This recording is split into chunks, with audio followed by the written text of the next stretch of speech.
Hello everyone, तर मग आज बघणार आहे आपण मक्का पोहेचे चटपट असे चिवड्याची रेसिपी। अगदी सोप्या पद्धतीने हा चिवडा मी माझ्या घरी संक्रांतीच्या हळदी कुंकासाठी बायकांना देण्यासाठी केला होता। अगदी सोपीच पद्धतीने तुम्हाला मी सांगणार आहे।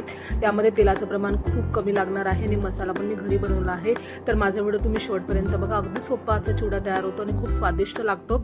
कमी इन्ग्रेडियंट्स मध्ये हा चिवडा तयार होतो बघा। आपण घेतलेले आहे मक्याचे पोहे। आता मी तेल गरम करायला ठेवलेले आहे। काही छोटे ट्रिक्स आहेत, ते जर तुम्ही वापरल्या ना तर तेलाचं प्रमाण खूप कमी लागतं बघा याला। आता तेल आपल्याला चांगलं गरम होऊ द्यायचं आहे आणि आपल्याला जे आच आहे ते अगदी हाय पण करायचे नाही, अगदी डिम पण करायचे नाही आहे। मीडियमचे थोडंसं वरती आपल्याला फ्लेम करायची आहे। कंटिन्युअसली आपल्याला तेल जे ना चांगलं गरम होऊ द्यायचं आहे। तेल छान गरम झालं की त्यामध्ये आपल्याला हे जे पोहे आहे ना छान तळून घ्यायचे आहे। आणि काय होते, पटापट पोहे जे आहे ना ते फुलतात आणि क्रंची होतात बघा। नाही तर काय होतं माहिती आहे का, पोहे थोडेसे कच्चे राहतात। ते मी अशा पद्धतीने छानपैकी पोहे तळून घेतले होते आणि त्याच तेलामध्ये मी तळलेले आहे बटाट्याचे चिप्स। माझ्याकडे होते शेव होते माझ्याकडे बटाट्याचे, मी तेच तळलेले आहे आणि ते पण मी चिवड्यामध्ये टाकलेले आहे। तुमच्याकडे नसेल तर तुम्ही नाही टाकले तरीही चालेल। अगदी स्वादिष्ट असा चिवडा तयार होतो बघा। सगळं मी तळून घेतलेलं आहे आणि फ्लेम जी आहे ती मी एकसारखीच ठेवली होती, कमी जास्त केलेली नाही आहे। नंतर मी त्याच तेलामध्ये तळलेले आहे शेंगदाणे बघा।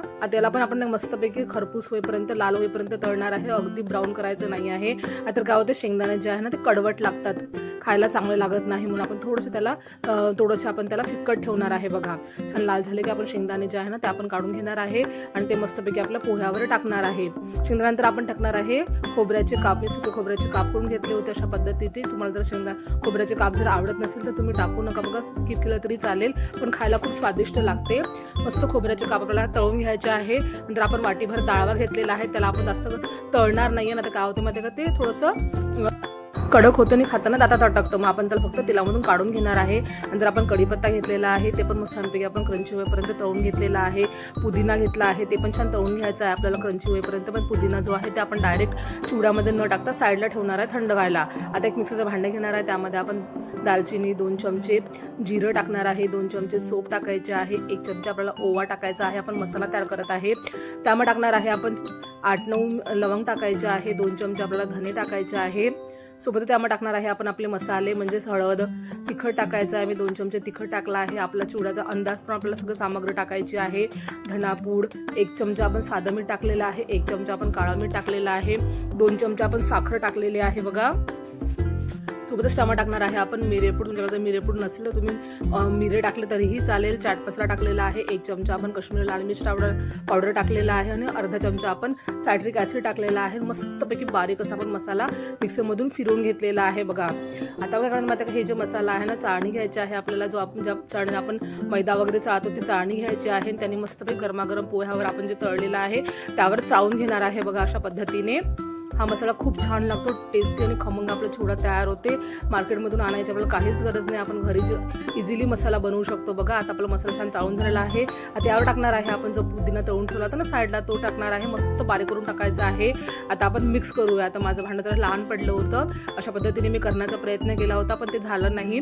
थोडं भांडं जे आहे ते लहान पडलं होतं, मी काय केलं एक दुसरं मोठं भांडं घेतलं, त्याच्यावर ठेवून अशा पद्धतीने मी शेक करून घेतलं होतं बघा।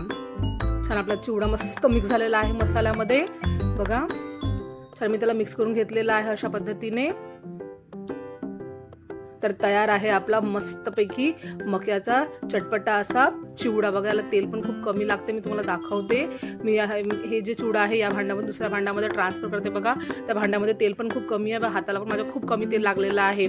एकच आहे फक्त, तुम्ही जी आच आहे तळण्याची ती सारखी ठेवा आणि तेल चांगलं तपलेलं असलं पाहिजे बघा। जर कमी तेल तपलेलं असेल ना तर तेल पण जास्त लागतं।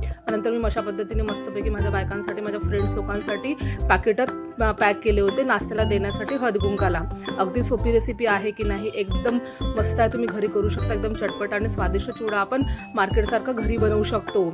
तुम्हाला माझी आजची रेसिपी नक्कीच आवडली असेल तर माझ्या व्हिडिओला लाईक करा, शेअर करा, कमेंट करा, नसेल माझ्या चॅनल तुम्ही सबस्क्राईब करा। भेटू नेक्स्ट व्हिडिओमध्ये।